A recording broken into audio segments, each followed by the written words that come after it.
Bismillahirrahmanirrahim. Assalamualaikum warahmatullahi wabarakatuh. Waalaikumsalam warahmatullahi wabarakatuh.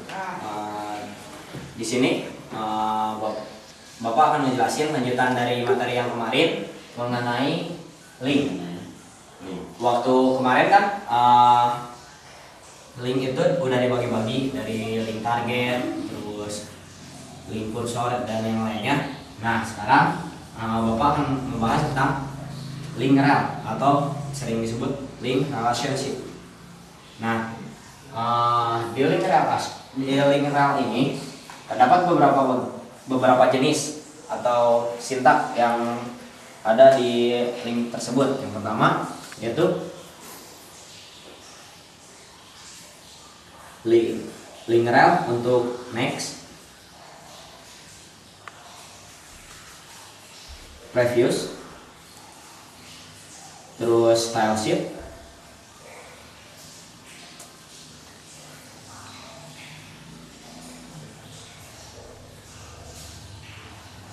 help,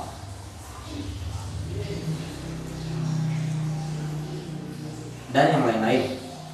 Nah, sebelum kita masuk ke dalam materi, pertama-tama Bapak bakalan ngejelasin mengenai definisi dan kegunaan dari link rel tersebut.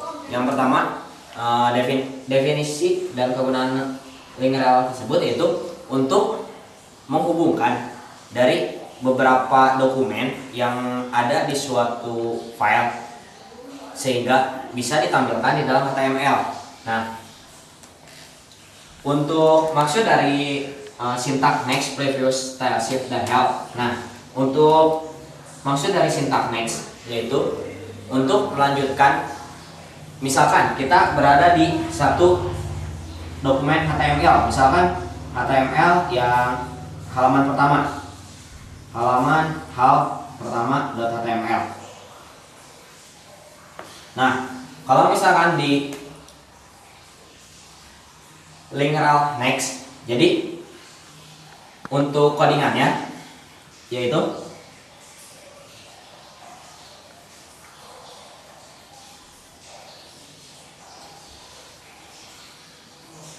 link rel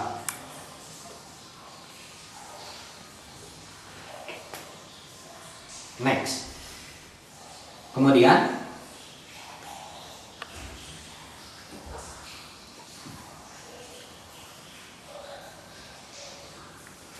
href.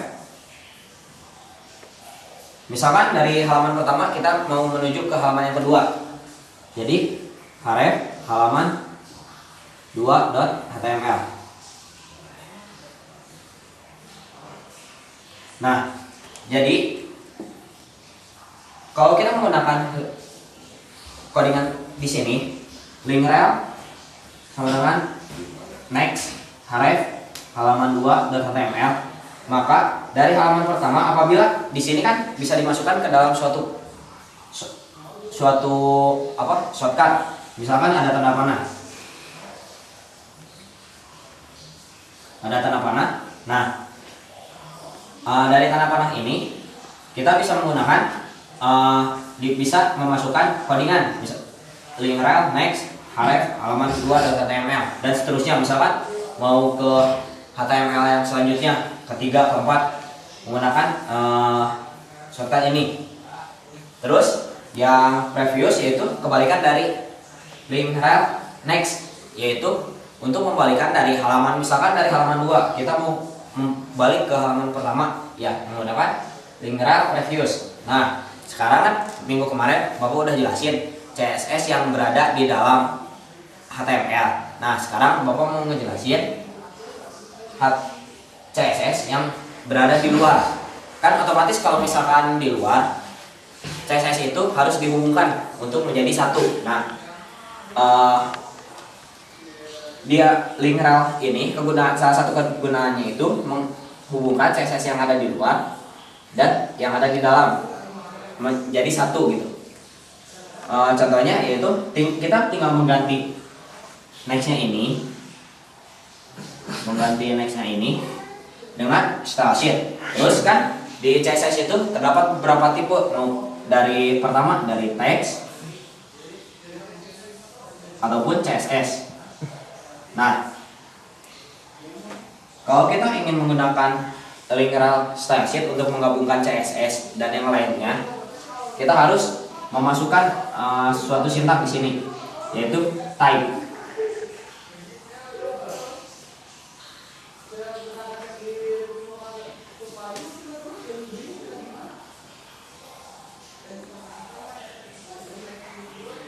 Nah, di antara href sama link rel tersebut harus ada tipenya, karena ini untuk mendeteksi tipe dari CSS tersebut, mau dari teks ataupun dari CSS-nya tersebut. Nah, terus yang untuk selanjutnya yaitu help.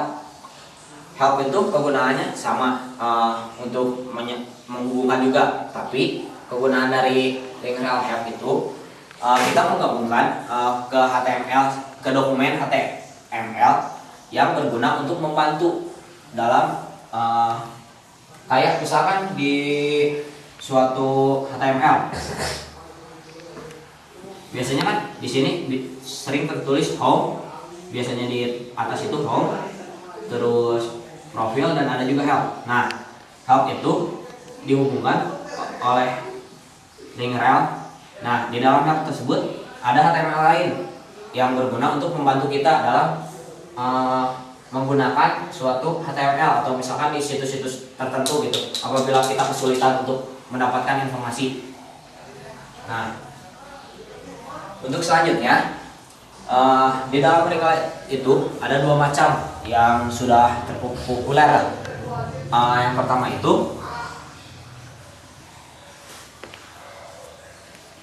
link rel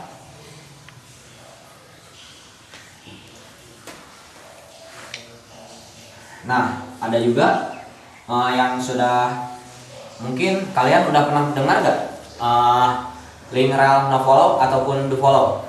Sudah. Boleh. Nah, Bapak jelasin ya buat yang belum. Kalau misalkan link rel nofollow,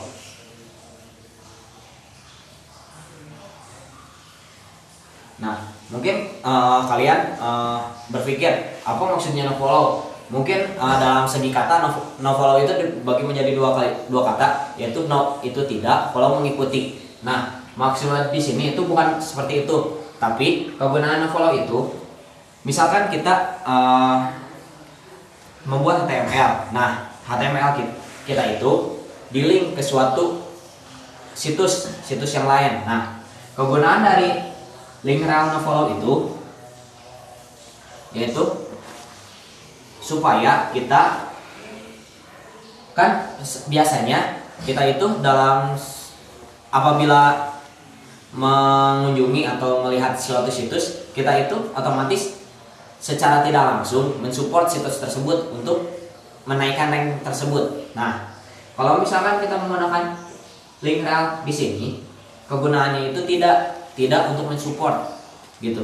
Jadi kita hanya mengunjungi aja gitu tanpa mensupport gitu. Sedangkan kebalikannya itu link rel dofollow. Nah, sebaliknya kegunaan link rel dofollow yaitu dikarenakan kebanyakan dari para blogger itu ya merasa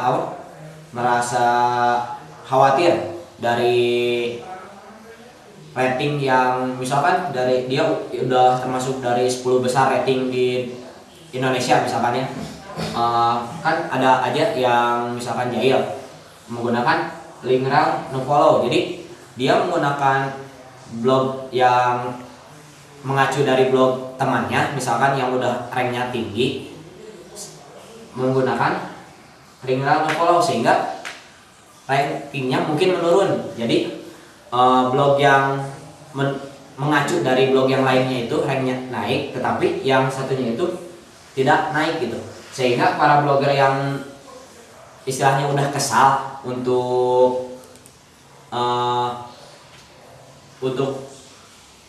adanya link rel follow ini sehingga membuat kebalikannya, yaitu link rel do follow. Nah, adanya link rel do follow sama seperti biasa href.html itu tidak ada bedanya sesungguhnya itu. Tapi ini hanya untuk membuat kejelasan di dalam blog seperti itu. Nah, sekarang apa ada yang mau ditanyakan mengenai link rel?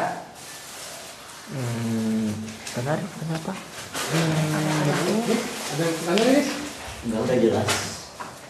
Benar. Benar. Udah jelas Pak, udah jelas. Oh, nah, kalau misalnya udah jelas, mungkin Bapak nanti bakalan upload atau dikasihkan kepada KM-nya di sini. Siapa KM-nya? Arif Pak. Oh, Arif KM-nya. Nah, nanti Bapak bakalan kasihin modulnya ke Arif. Nanti tolong sebarin. Mungkin pertemuan kita sekarang sampai di sini. Wassalamualaikum warahmatullahi wabarakatuh. Waalaikumsalam warahmatullahi wabarakatuh. Beres berarti kan, Baju In.